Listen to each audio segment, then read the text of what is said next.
hari yang lalu. Sampai kita pada muka surat 17 membincangkan tentang sifat-sifat Imam Mahdi.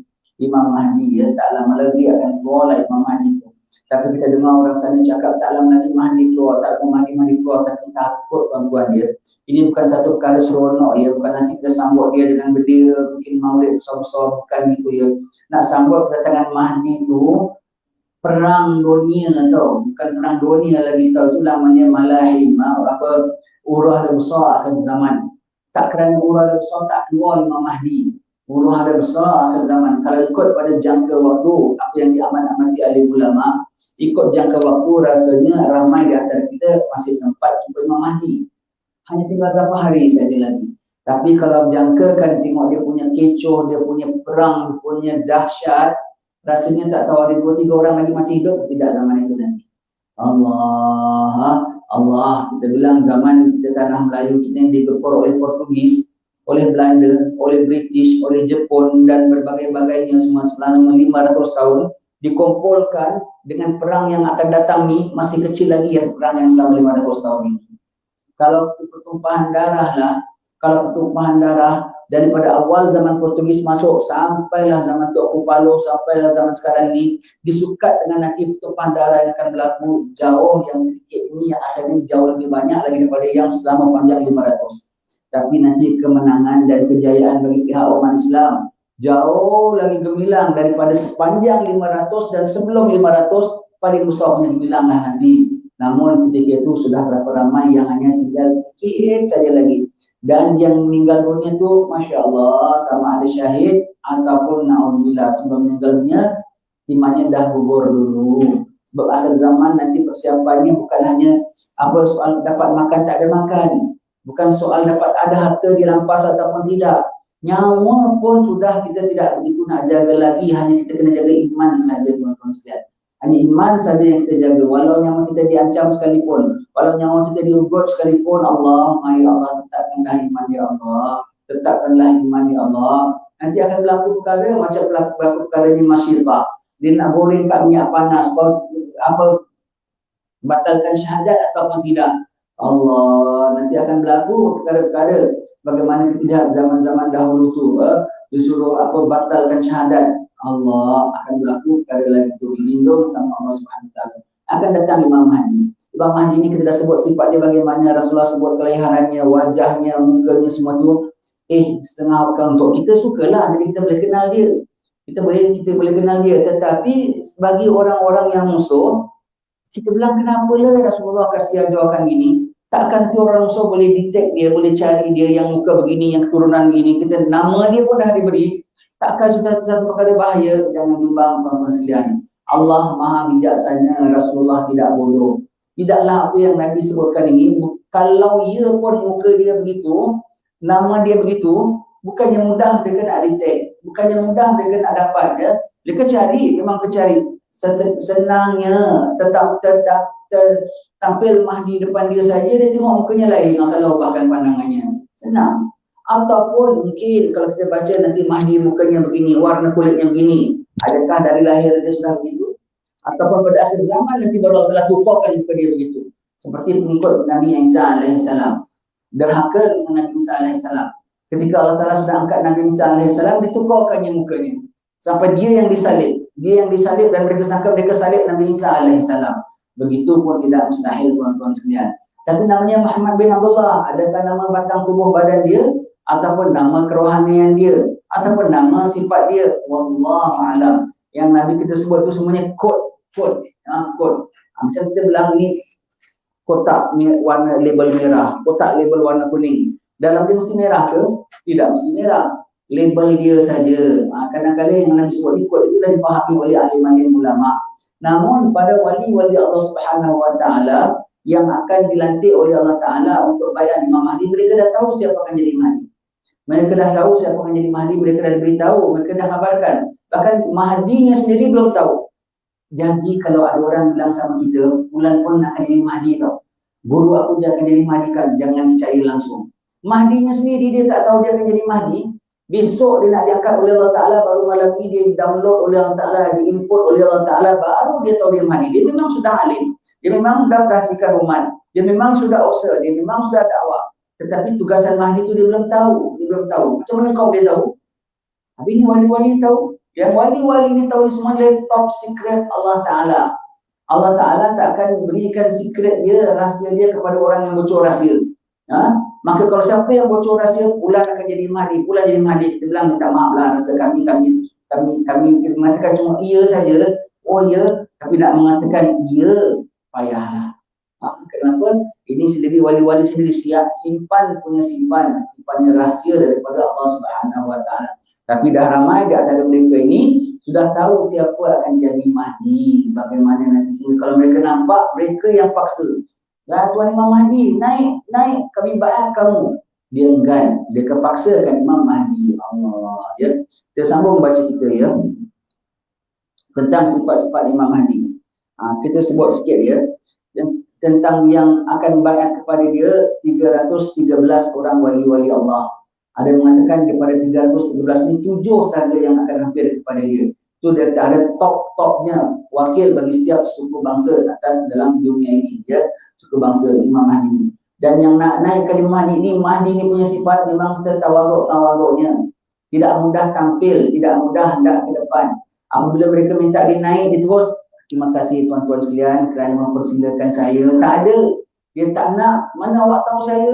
Mana awak tahu? Bukan saya. Kita tahu awak.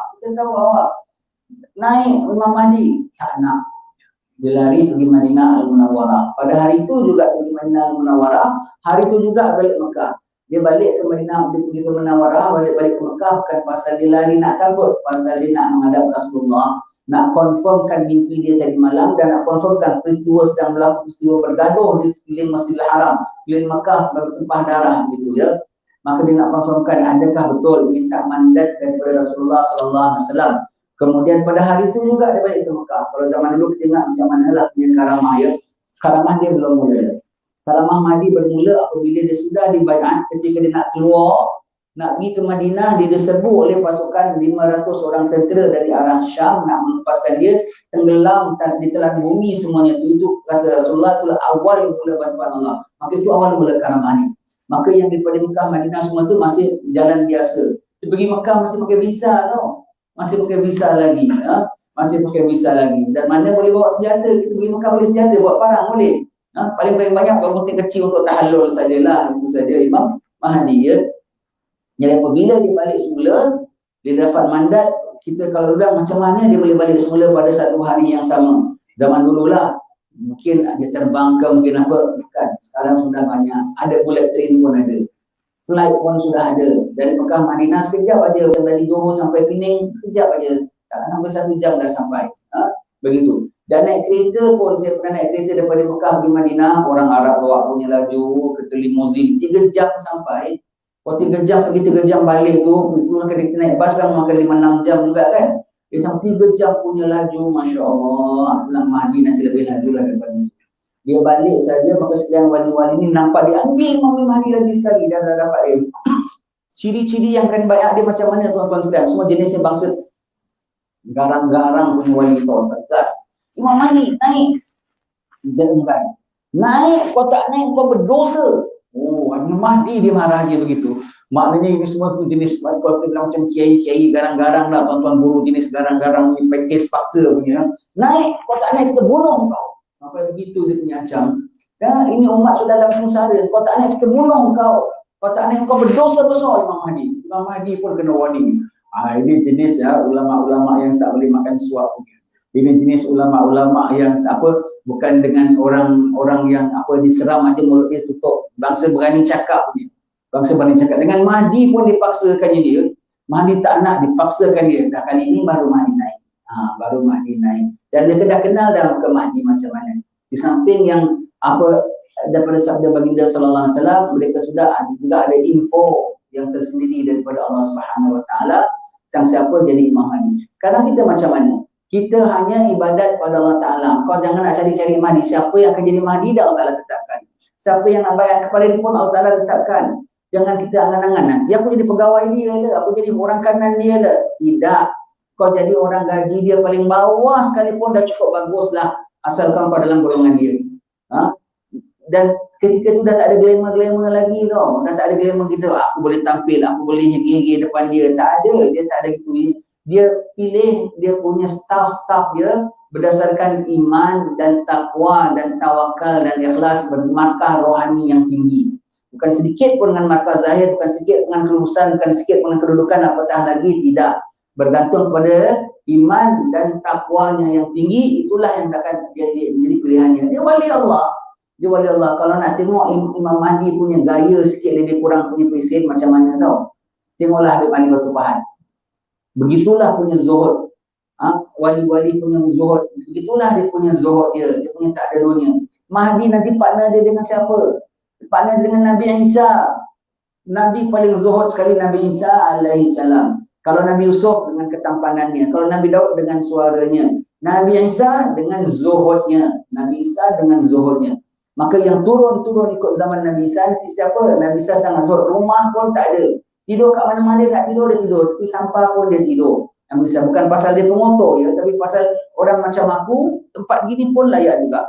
Yang turun ikut Nabi Isa punya PL sebab dia telah Nabi apa ada PL begitu. Nanti pada ulama, pada wali pun ada yang sebegitu. Cuma yang ni dapat mu'jizat, yang ni dapat karamah. Yang ni Nabi, yang ni wali. Di antara yang turun ikut sifat Nabi Isa alaihissalam bila siapa? Sayyidina Abdullah Andros bin Abu Bakar Sakran. Dia ada rumah juga, ada kebun juga. Atuk habis-habis kita punya atuk yang di Hadramaut sana, lebih kurang 700-800 tahun yang lalu. Tapi selalu tak tidur kat rumah. Melata sana kemari. Dia nak tidur di mana dia tidur, tepi kebun dia nak tidur, tepi sampah pun dia tidur juga. Habib Abdullah Andros. Dia mewarisi Nabi Isa alaihissalam dalam sudut kezuhudan. Imam Mahdi pun begitu. Dan nanti Imam Mahdi partnernya dengan Nabi Isa, orang yang paling zuhud, agak-agaknya orang yang keduniaan, orang yang ada gap. Tak payah cakaplah ulama tak payah cakaplah. Agak-agak orang yang suka dunia, yang suka gah, yang suka rasa dunia ni masih ada nilainya, agak-agak ada tempat di sisi mereka. Dunia tak ada tempat di sisi mereka ya. Mereka sudah nak kiamat, mereka ingat Allah, ingat akhirat sahaja. Jadi kita jangan salah konsep, bukan yang setengah orang dah boleh fikir tau. Nanti zaman Mahdi keluar kita kaya. Diklaim harta-harta raja-raja. Nama Mahdi keluar kita kaya, kita dapat emas banyak. Ada kita dah dengar juga orang bilang. Nanti kalau Mahdi keluar, akulah jadi rajanya. Astagfirullahaladzim, Mahdi keluar kau nak jadi raja, apa cerita ni? Kau nak jadi raja, baik kau jadi sekarang. Masih okey juga. Dan zaman itu lagi punya susah pun nak. Dan ketika zaman dah nak kiamat, kau masih sibuk nak jadi raja pada ketika pula ni, kau tak sedar diri. Allah, kau dapat jadi orang beriman aja dah cukup lah, lebih dari cukup. Boleh pula begitu. Orang salah sangka tau. Dia kata Mahdi datang nanti dengan kerajaan dia dengan begitu. Bukan begitu cara. Bukan begitu cara ya. Kita sambung baca kitab kita. Muka surat 17, perenggan yang kedua. Tentang sifat-sifat Imam Al-Mahdi. Kita dah sebut tentang keturunannya. Ada riwayat mengatakan ayahnya daripada Sayyidina Hasan, bondanya daripada Sayyidina Husin. Ada mengatakan akas terbaliknya pula. Iaitu bondanya daripada Sayyidina Hasan, ayahandanya daripada Sayyidina Husin. Ada mengatakan dua-dua daripada Sayyidina Hasan, ada mengatakan dua-dua daripada Sayyidina Husin. Tapi dikatakan di sini dilahirnya di Madinah. Madinah pun kalau nak tengok Madinah berapa banyak Madinah, tak semestinya Madinah Al-Munawwarah. Boleh jadi Madinah Terim, kota Terim. Boleh jadi Madinah Terengganu tidak. Batu Pahat tidak. Tapi Madinah boleh jadi Madinah lainlah selain daripada Madinah Al-Munawwarah. Pokoknya dia lahir bukan di dalam hutan. Dia bukan lahir di dalam dusun. Dia lahir di tengah-tengah kota. Disebut Madinah. Tapi tidak semestinya Madinah Al-Munawwarah. Ya. Hidungnya mancung, dahinya luas, mukanya bersinar laksana bintang yang bercahaya. Warna kulitnya seperti warna kulit orang Arab walaupun bentuk badannya seperti orang Bani Israel. Badannya tu tak macam badan orang Arab. Badan orang Arab lain tau. Tengok badan-badan orang Arab, orang-orang Hadramaut lagi itu lain cara badan dia. Orang Mekah pun lain cara badan dia. Kalau orang-orang Bani Israel tu badan dia kita bilang dempak sikit lah. Macam tough sikit begitu ya. Bulat lah badan dia, senang kita cakap dia. Begitu ya. Tidak macam orang Arab, dia slender sikit. Dia lain begitu ya. Muka dia muka Arab, warna kulit dia Arab. Nabi sebut ini bukan untuk musuh, boleh kesan dia. Nabi sebut ini biar nanti satu hari kita kenal dia, dan Nabi sebut ini biar yang tak muka Arab jangan kau nak ngaku Mahdi. Betul tak? Selama ni berapa banyak dah ditangkap? Tahun 79 pernah kena tangkap. Iran nak tawan Masjidil Haram. Dia bilang ada Imam Mahdi. Dan sepanjang zaman lah kita tengok pada zaman saya aja 2-3 saya dah nampak keluar surat khabar. Kena tangkap ajaran sesat mengaku Mahdi. Muka Jawa mengaku Mahdi tak sedar diri. Allah, Nabi sebut dia yang muka-muka bukan Arab jangan kau pingin nak mengaku Mahdi. Jauh sekali ya. Jauh sekali. Arab tak muka Arab pun bukan. Arab muka Arab turunan Rasulullah. Ini yang ada muka-muka Jawa, Indonesia kita, orang kita pun ada yang aku juga jadi Mahdi. Allah, muka Melayu kita tak malu ngaku Mahdi. Agak dia tengok cermin dia pandang muka dia putih merah agak dia. Kita ulang ya. Allah, Rasulullah dah sebut tu biar kau jangan tak sedar diri. Kau tahulah macam mana dia punya muka nanti ya. Baik. Badannya macam orang Bani Israel ya. Macam orang-orang Melayu kita pun ada beza tau. Orang Terengganu lain mesin badan dia. Orang Melaka lain. Kita tengok saja Melaka betul gaya dia. Gaya dia, potong badan dia pun Melaka, muka dia pun Melaka. Subhanallah, Allah punya kuasa ya. Bukan logat saja tau, bukan logat saja yang lain. Bentuk badan pun lain. Subhanallah. Dalam bangsa Melayu dengan rumpun-rumpun lain, orang Melayu dengan orang Keling aja lain kan bentuk badan. Kita tengok orang Arab dengan orang Keling lagi lain, Cina lagi lain. Tengok di belakang macam Cina lagi, rupanya Melayu. Kata bentuk badan dia tu. Jadi badan dia macam orang Bani Israel. Imam Mahdi. Di antara gigi-giginya ada sedikit jahat, renggang. Giginya ada sedikit renggang. Dia tidak giginya rapat gitu, renggang giginya ya. Giginya renggang. Janggutnya tebal. Matanya seolah-olah senantiasa ditaburi celak. Matanya cantik. Walau dia ikut mewarisi baginda sallallahu alaihi wasallam, walaupun dia tak bercelak pun tapi matanya cantik bercelak senantiasa. Macam bercelak senantiasa matanya ya. Di mukanya ada tahi lalat dan perutnya agak sedikit besar. Dia bukan orangnya, bukan bentuk macam Nabi. Badan Nabi tu cantik, sasa badan Nabi. V shape-nya. Dia perutnya sedikit besar. Dan dia bukan naik umurnya tepat 40 ya. Lebih sikit pada 40. Mungkin lebih banyak daripada 40. Mungkin lebih banyak daripada 40. Ya, begitu ya. Baik, Imam Mahdi. Mukanya ada tek lalat sikit. Begitu Imam Mahdi, bukan satu. Mungkin ada beberapa tek lalat. Itu Sayyidina Imam Al-Mahdi ya. Kau jangan cari yang ada tek lalat sekarang. Mungkin belum tumbuh. Ketika itu baru tumbuh tek lalat. Kau tengok pula tek lalat ni, jangan ini Mahdi. Mungkin dia, mungkin lain. Ini rahsia Allah Ta'ala lah. Pokoknya pada hari itu kau tengok ada tek lalat. Ada. Habis cerita. Sekarang kau jangan cuba-cuba nak detect.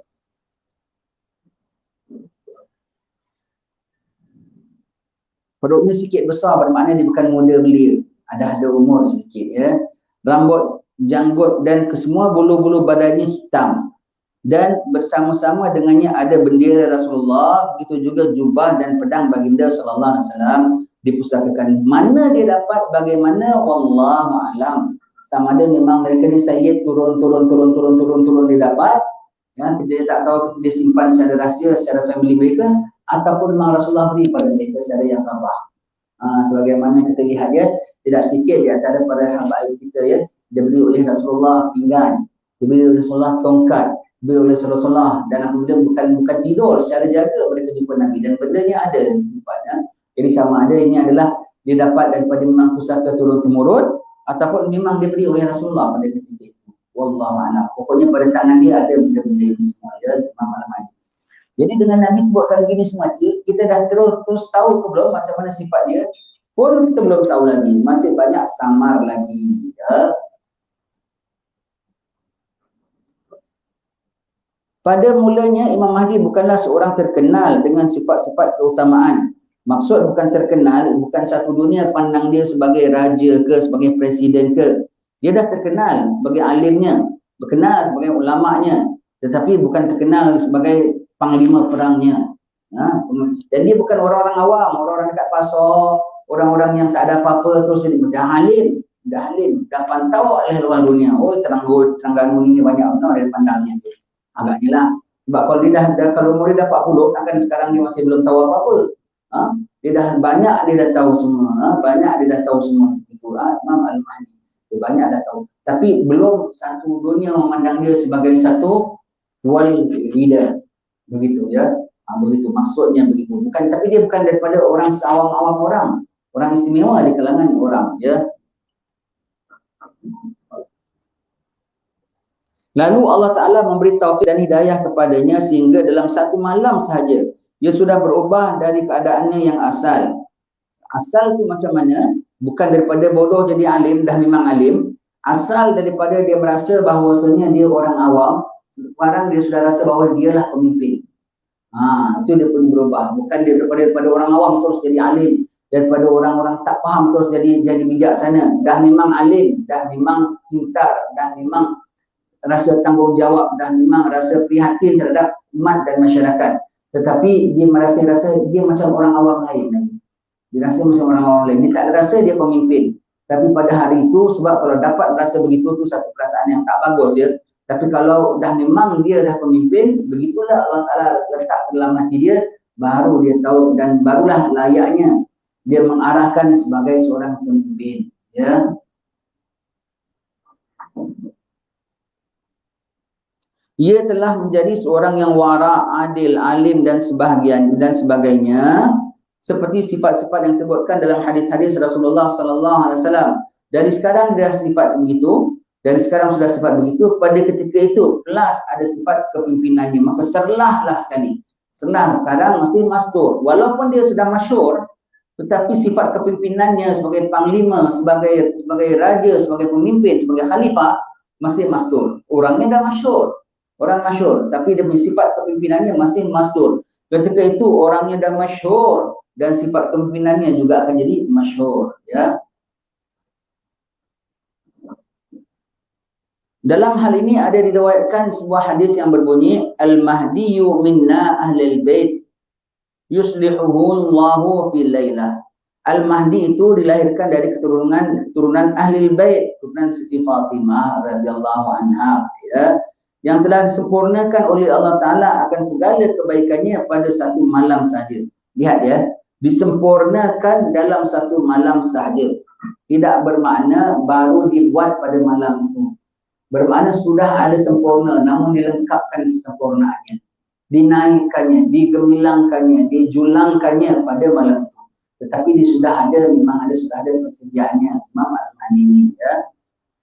Dengan kesempurnaan segala akhlak dan kebaikan ini, maka Imam Mahdi layaklah untuk memimpin dunia dan menghapuskan segala bentuk kezaliman sehingga dunia Islam menjadi makmur, aman dan damai pada masa pemerintahnya. Dunia Islam, lihat ya, dunia Islam. Betul, dengan keluarnya Imam Mahdi terbelalah umat Islam. Nombor satu, terbela apa? Akidahnya dan ibadahnya. Nombor satu, akidahnya. Maka nyatalah pada ketika itu Wahabi tak Wahabi, Syiah tak Syiah, semua itu tak akan, dia akan berikan reject akan Imam Mahdi. Yang Nabi mengatakan umat aku terpecah pada 73 kuat, satu yang selamat. Baru kita nampak betul-betul nyata perbezaan antara yang satu dan 72 lain ini.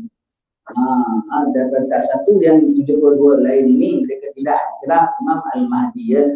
Jadi umat Islam percaya akidahnya selamat. Kita tahu yang ini betul. Kita tahu yang kita bawa ini betul. Dan apabila mereka yang sebagaimana suka nak meragu-ragukan kita, semuanya dah ada yang menafikan, yang menolakkan secara mentah-mentahkan mereka itu, ya. Akidah, ibadat dan ada ibadat dan tempat ini fatwanya lain, tempat ini fatwanya lain, tempat ini sembahyang Jumatnya pesen lain, tempat ini sembahyang Zuhurnya pesen lain, tempat ini kuliahnya pesen lain, dah tak ada, semua di bawah satu pentadbiran dia. Semua di bawah satu pentadbiran dia, sama semua ikut syariat Allah Subhanahu Wa Taala.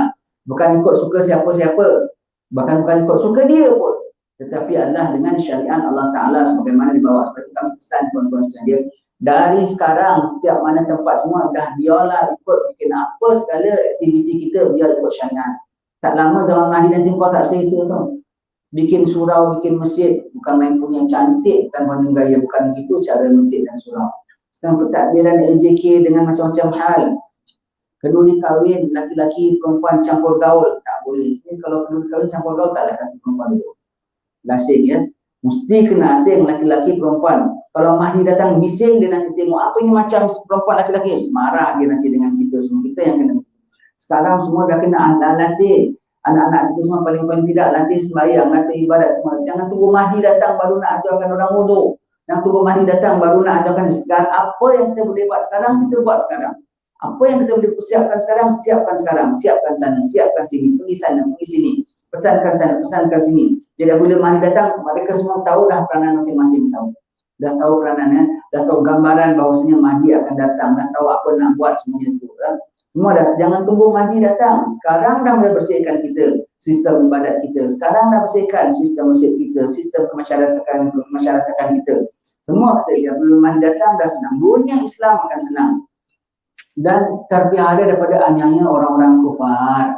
Bahkan orang-orang kufar yang tinggal dalam negeri, orang-orang mukmin yang tinggal dalam negeri kufar pun mereka tak boleh apa-apakan. Akan dipanggil oleh Imam Mahdi, akan dituntut keselamatan oleh Imam Mahdi, dan mereka tak boleh buat apa. Dalam pada itu dunia kufar gelisah segelisah-gelisahnya. Allah, siapa ini sudah datang kacau kita punya program. Kita dah atur strategi ini, tinggal nak kau saja semua everybody nak dalam genggam kita. Tak tahu ada pula hero datang ni. Yang mereka dapat plan selama berapa lama, nak begitu, nak begini, nak menghapuskan orang, nak matikan orang, nak perangkan orang, nak kacau orang semua umat Islam, tiba-tiba batal dengan serta-merta. Batal dengan serta-merta. Dunia Islam berfadilah. Ketika itu pun mereka bingung, orang kafir bingung. Namun Allah Ta'ala ni maha bijaksana dan ujian bagi kita juga. Allah Ta'ala lepaskan penyelamat mereka. Hero kami pula datang sekarang. Siapa? Dajjal. Alhamdulillah. Allah Imam Mahdi pun tak boleh lawankan Dajjal, tak boleh tewaskan Dajjal. Dah berbondong-bondong yang dalam Mahdi itu keluar. Baik itu ya, nombor satu pegang ahli sunnah wal jamaah. Dalam ahli sunnah wal jamaah jadi orang yang warak dalam ahli sunnah wal jamaah. Jadi orang yang bertakwa dalam ahli sunnah wal jamaah. Kalau dalam ahli sunnah wal jamaah tetapi kau keduniaan, ahli sunnah wal jamaah tapi suka permusuhan, ahli sunnah wal jamaah tetapi tak suka kepada kesederhanaan. Apabila Mahdi keluar kau tak selesa, nanti bawah Mahdi, Imam Mahdi bawa dia strik betul lah. Kita nak enjoy juga. Alamak bawah Mahdi, aku syarah sana sini tak ada kasih duit pun. Ustaz-ustaz yang syarah pakai envelope tebal semua tu tak ada tempat di Imam Mahdi. Allah, nanti mula terhegi-hegi, Tuan Mahdi, Tuan Imam Mahdi, saya dulu jawatan saya sekian-sekian di tempat negeri sekian. Ya, terima kasih jemput Tuan. Laku, tak laku. Allah, dia nak lantik siapa, dia lantik siapa. Allah nanti dia tengok, apa pasal Fulan dilantik jadi pegawai dia. Apa pasal Fulan dilantik jadi governor. Apa pasal Fulan selesa tak agak orang-orang ini semua. Tak selesa, gelisah.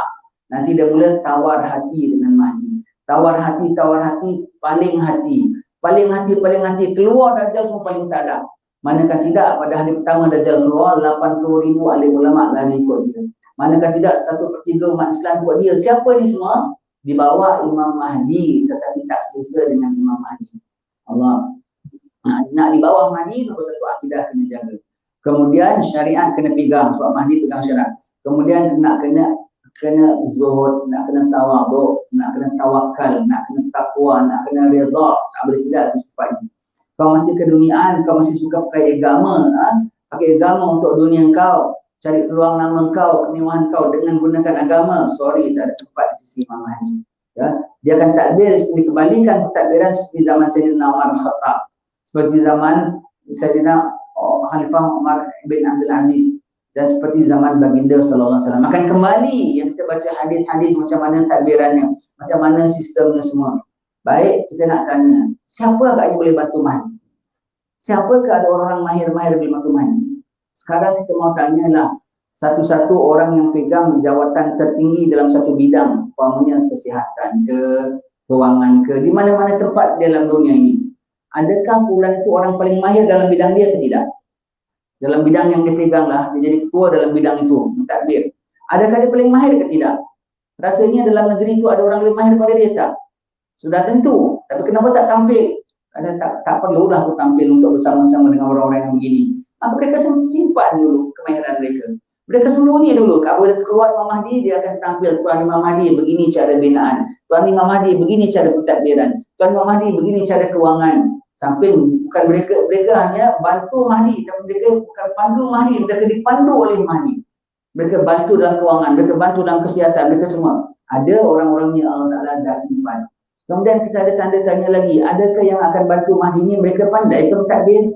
Mereka tak pernah takbir tok, semua orang biasa, pakcik jual jagung, tok siap masjid, semua tu. Jadi pegawai-pegawai kanan dia tau. Mampu takbir ke? Biasa mentadbir ke mereka ni semua? Sebelum kita jawab, kita tanya, minta maaf satu dunia. Yang takbir sekarang pandai sangat takbir ke? Kalau pandai sangat takbir tak akan begini jadinya kocar kacir. Maka kau jangan ada keraguan tentang kemampuan takbir daripada pegawai-pegawai Imam Al-Mahdi yang dilatih oleh Allah Subhanahu Wa Taala. Ya, begitu. Sangat-sangat handalan dalam tim ini. Sangat-sangat handalan dalam tim ini. Ya. Lama pemerintahannya, Imam Mahdi akan memerintah selama 7 atau 9 atau 30 atau 40 menurut riwayat yang berbeza-beza.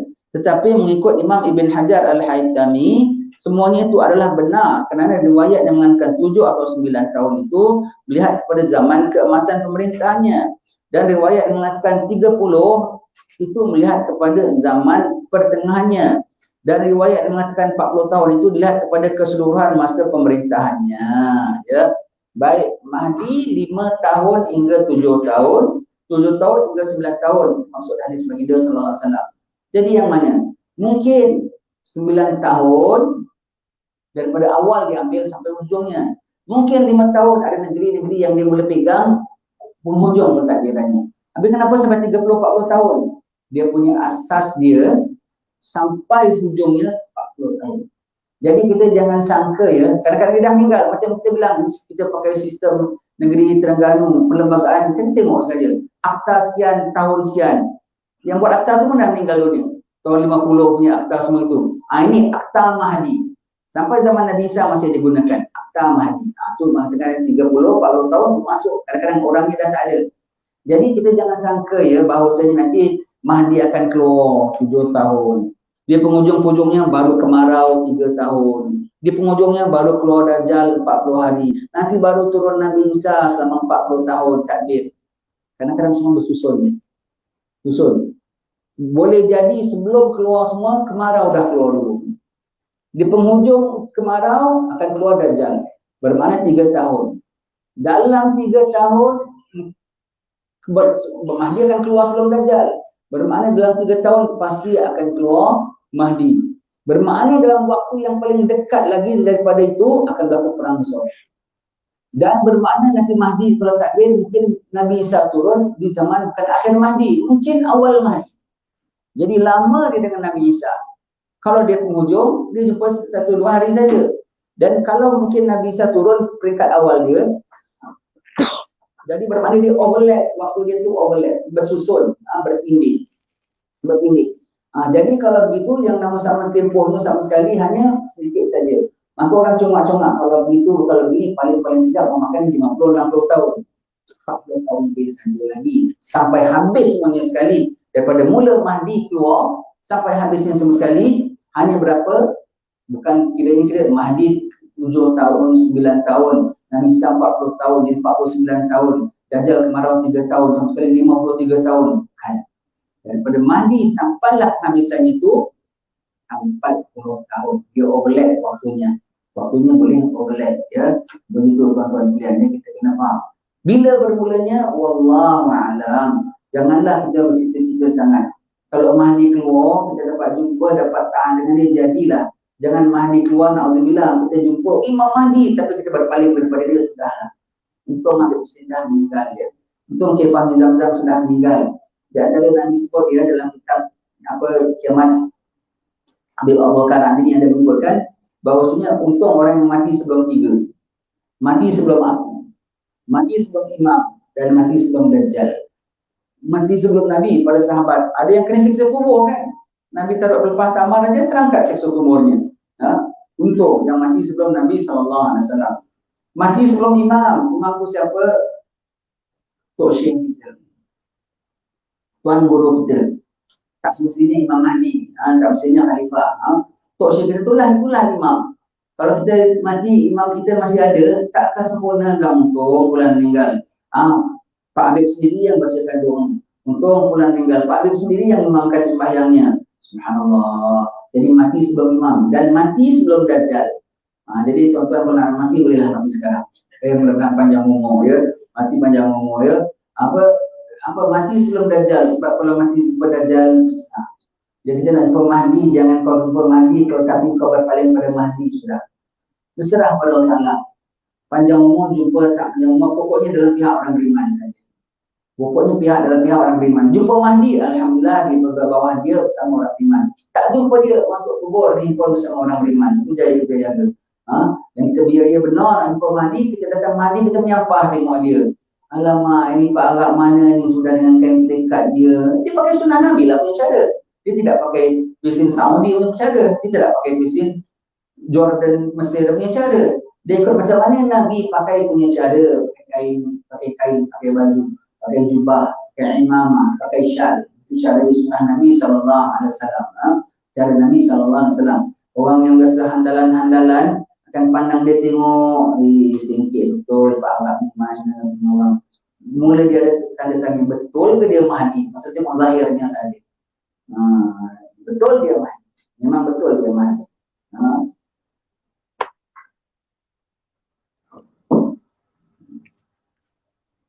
Pemegang benderanya. Pemegang benderanya pun berebut orang nak paksa pegang bendera dia. Dan sekarang macam-macam orang dah print bendera, konon-konon bendera Mahdi pulanya.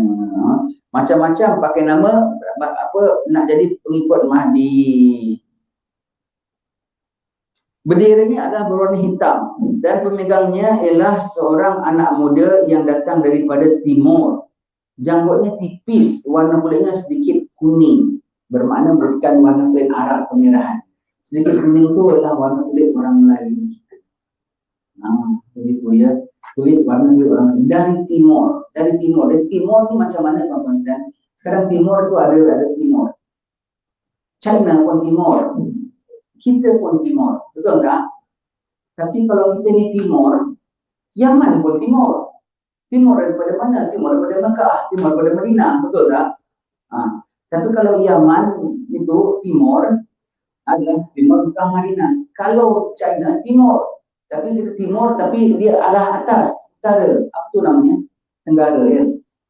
Timur apa tu? Timur laut, tak tahulah tu namanya. Dia bukan timur semata-mata tahu. Tapi kalau kita timur lah, timur semata-mata timur. Mengatakan dan Nabi menunjukkan Bani Tamim. Bani Tamim. Ini dengar saya cakap betul-betul dengan salah faham. Ya. Singkatan bagi Kuala Lumpur apa? KL. Johor Bahru, JB. Tanah Melayu, kan TM ya, Tamim.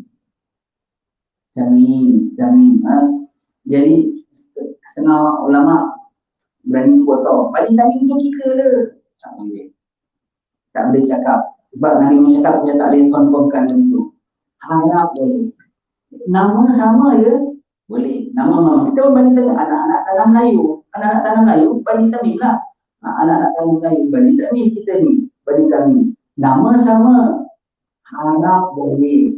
Ciri-ciri nampak ada. Sebab Allah Ta'ala dah siapkan kita 1000 tahun daripada zaman awal. Dari yang tuakan dari ulama berhabaib dan Nusantara kita ni dah 1000 tahun kita masuk Islam. Jadi persiapkan. Dan dia bukan hanya masukkan Islam tau, dia maintain tau. Setengah-setengah negara kita pergi ya. Minta maaf dia setengah-setengah negara melahirkan ulama-ulama besar. Imam Bukhari pun lahir di sana apa semua. Tetapi tak terpelihara sampai sekarang. Komunis masuk 70 tahun aja berubah, yang tahu sembayangan sedikit. Allah, yang tahu baca Quran sedikit. Tapi kita 500 tahun digepur oleh penjajah atau 500 tahun. Tetap sampai sekarang masih surau, masih masjid, masih mengaji, masih apa. Alhamdulillah. Kita Bani Tamim ini yang diberi keistimewaan dan dipeliharakan keistimewaan. Ya. Jadi mengharap boleh. Mengharap boleh. Memastikan jangan. Ya, memastikan jangan. Kalau tengok ciri-cirinya macam kita. Sebab timur. Kita timur ke barat? Kita timur. Dan kita betul-betul punya timur. Kalau China kan timur tapi di utara. Kalau kita timur dan betul-betul timur. Kalau Yaman timur. Tapi kita terlebih timur. Kita terlebih timur. Kita terlebih timur. Ya. Baik. Janggutnya tipis. Kalau Arab betul-betul janggut tebal ke tipis. Yang kita kan janggutnya tipis. Orang Melayu kita jadi janggutnya kan tipis. Jarang-jarang orang bilangkan ya. Begitu ya. Jadi ciri-ciri dia macam kita. Macam kita. Mudah-mudahan kita. Ya. Namanya Syu'aib bin Saleh. Ada siapa nama Syu'aib bin Saleh? Namanya Syu'aib bin Saleh pemegang bendera. Wallahu alam, kita tak tahu namanya ni pun nama macam mana. Nama batang tubuh dia ke, nama gelaran dia ke, nama kerohanian dia ke, wallahu alam. Ya, wallahu alam. Baik. Anak muda ni bergelar pemuda Bani Tamim. Allahumma ja'alhu minna. Kita kalau Allahumma ja'alna minhum. Kalau baca diba'i, Allahumma ja'alhu minna. Ya Allah, jadikan dia di kalangan kami, ya Allah. Mudah-mudahan kalau ada orangnya kita support tuan-tuan dia, kita support dia betul-betul, kita bantu. Jangan dengki dengan dia, jolok.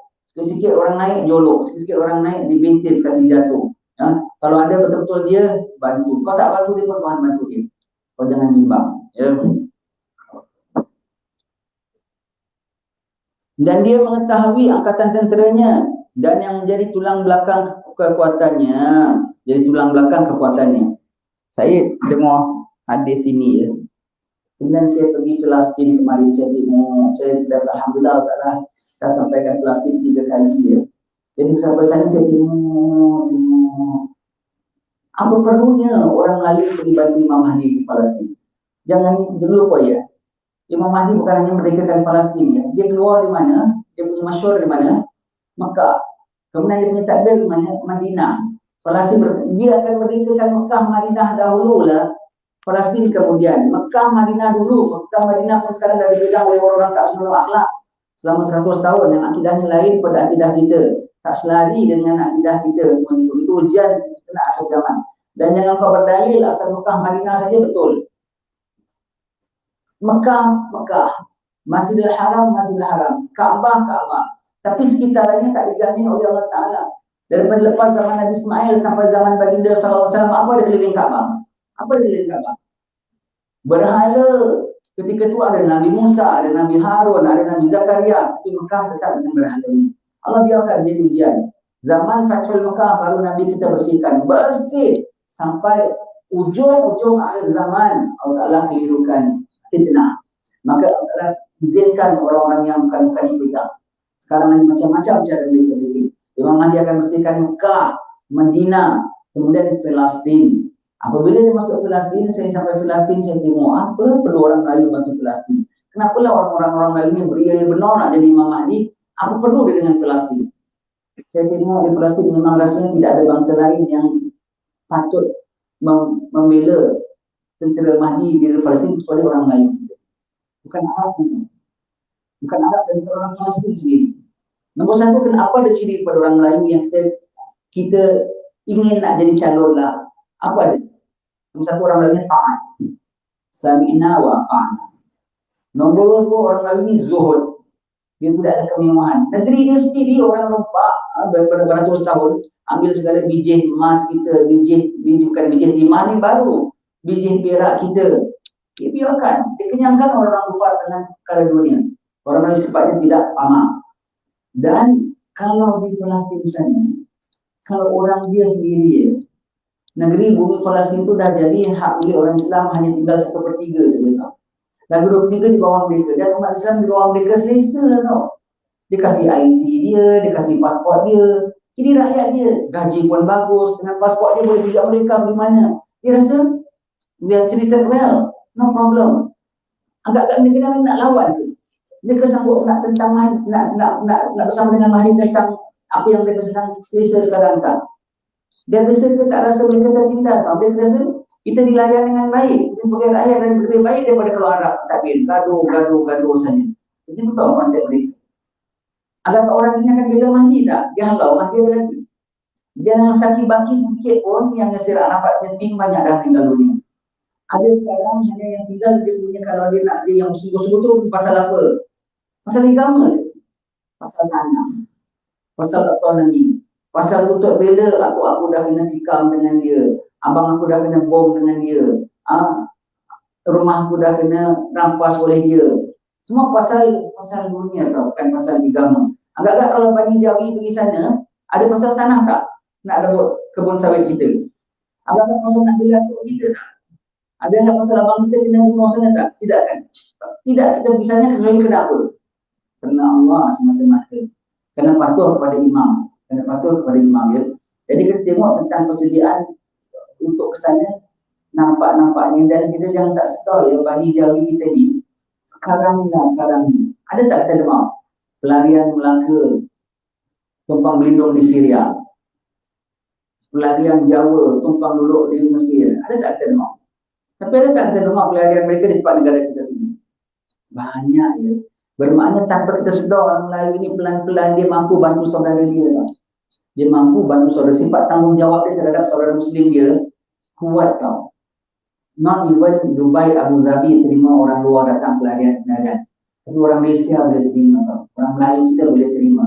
Apa sikit berlaku di kelas ini yang paling lantang suara siapa? Orang kita. Orang Bani Jawi kita lah, Malaysia semua.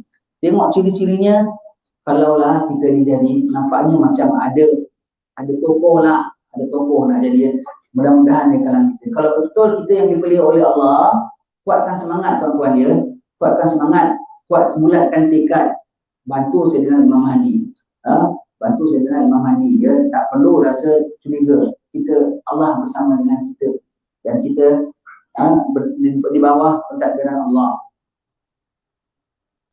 Mereka selalu berpakaian putih dan kopiah mereka berwarna hitam. Bajunya sentiasa putih, kopiahnya warna hitam. Songkok Melayu warna apa? Songkok asli Melayu lah, warna apa?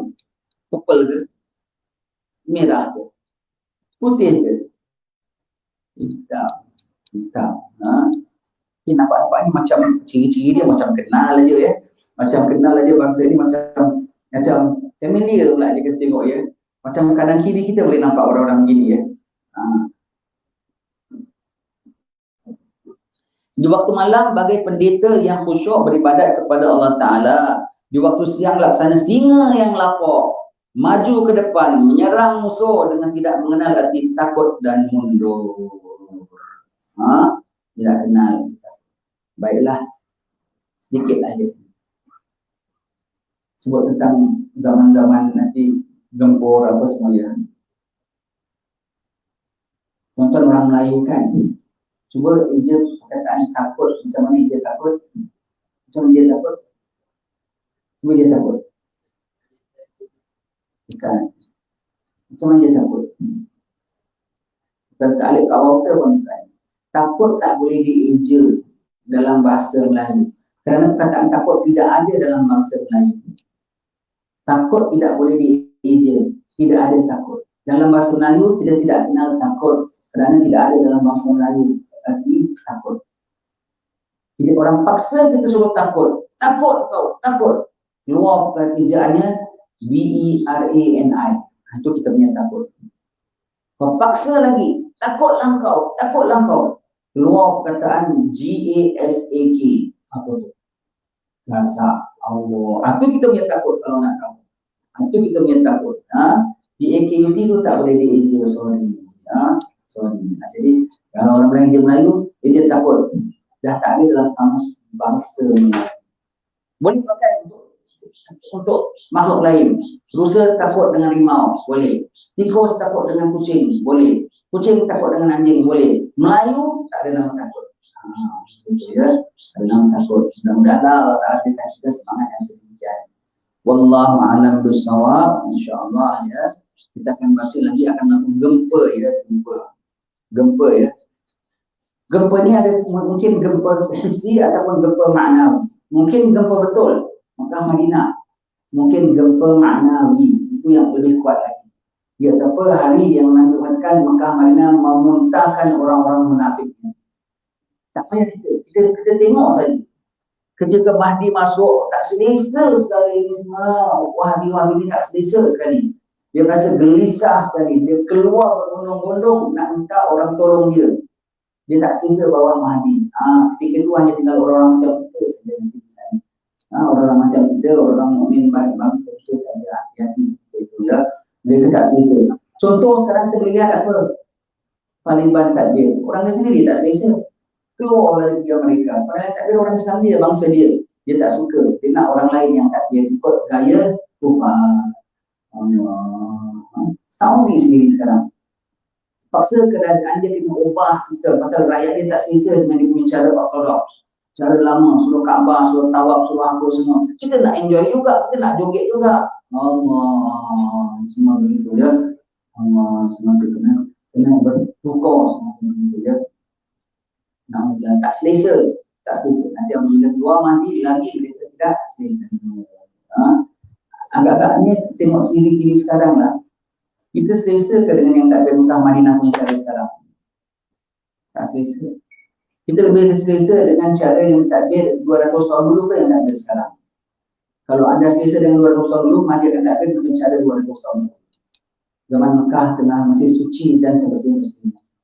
Wallahu a'lam bishawab. Semoga dalam rahmat kita dan ampunkan dosa kita ya. Biarkan umat dan bangsa kita. Sekarang tuan-tuan sekalian, ini sekarang ni tengah ibarat ya. Hierarki sistem pentadbiran. Ada satu di kemuncak atas. Kalau satu manager besar kena transfer, ada banyak jawatan kosong tak? Akan naik deputy manager, akan naik jadi manager. Nanti yang bawah ni akan naik.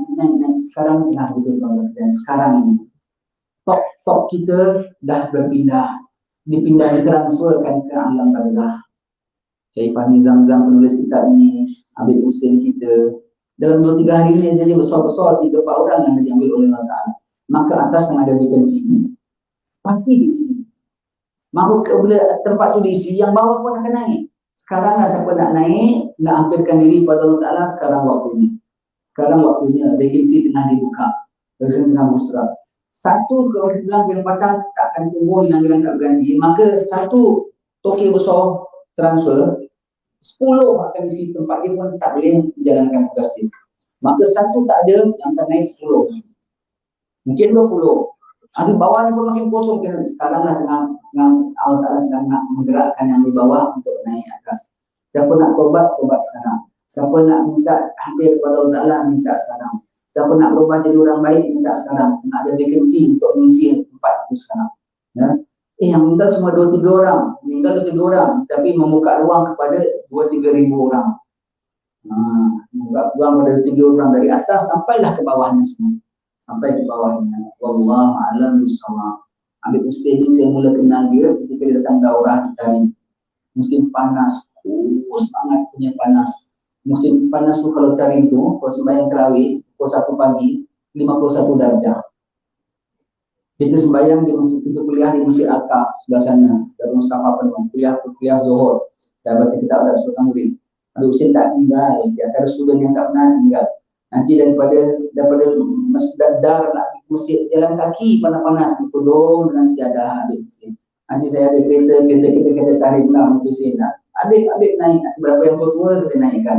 Habib antaranya Habib apa tu yang Al-Habsyi yang meninggal. Pun bersama dengan kita dengan Habib Hussein. Depan-depan dah tinggal semua. Dah meninggal semua. Nanti kita naikkan kereta sama dia Habib Hussein. Tak tinggal, Masya Allah. Terawih di tadi Menggali Omar, terawih itu punya panjang ikut, kuliah malam ikut. Kita kuliah pukul 2 pagi pun ada. Dia ada hadir. Allah memang pencipta ilmu, minta ilmu semua. Tak lama anak dia yang tahu di sekolah tadi. Begitu Habib Hussein. Allah. Itu. Saya mula kenal dia macam orang tutup kepala, Terengganu. Masya Allah. Hadir pula kita macam student lagi ni hadir. Patut dia yang mengajarkan ya. Dia mengajar. Dia duduk nadah kitab. Allah. Kerana dia berada di tempat mulia, sekarang tak letak di tempat mulia, insyaAllah. Wallahu a'lam bishawab. Alhamdulillah.